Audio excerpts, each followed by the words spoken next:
This week we're at Ickham Church again. When I was your age, I thought it'd be terrific when I grew up because then I could be in charge.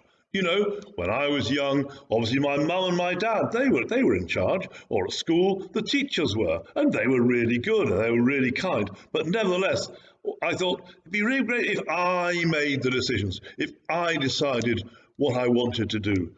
And of course, that's exactly how we think, isn't it? The older I get, the more I'll be in charge. Well, you can talk to your mum and dad, do talk to your teachers, but as far as I'm concerned, it doesn't really quite work out like that.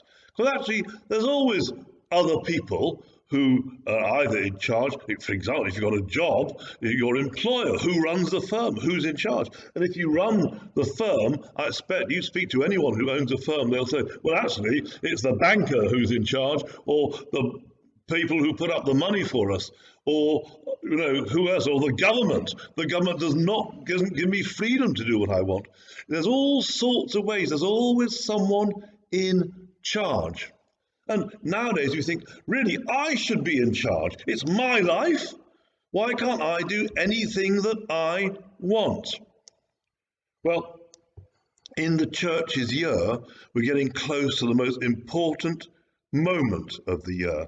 We're getting very close to the time when we remember the death of Jesus on Good Friday, Jesus suffering and dying. Then, of course, just 3 days later, Easter Day, when he rises from the dead, the resurrection. And this last fortnight of Lent, just before that time, is called Passiontide.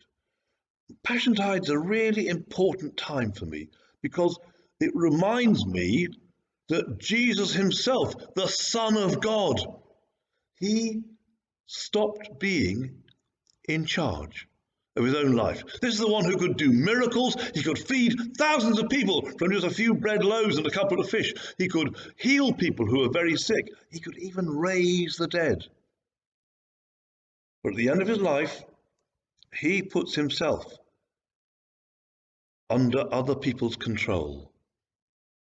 And what happens? They betray him. They treat him very badly. They torture him.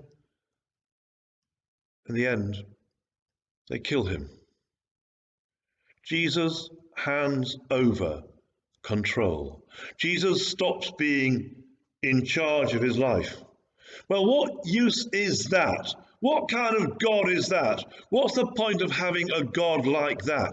I want a God who's absolutely in charge, in control, who says everything's going to be terrific because I'm going to look after you. Well, God does look out for us. God always loves us. God's love is absolute. Whatever happens, whatever happens. Because in our lives, of course, we want really good things to happen, wonderful things, and often they do. But sometimes they don't.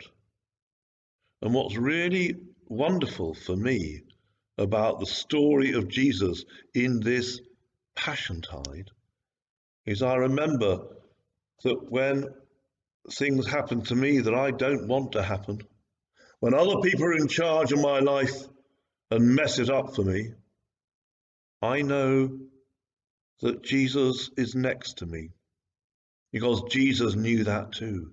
Jesus shared that.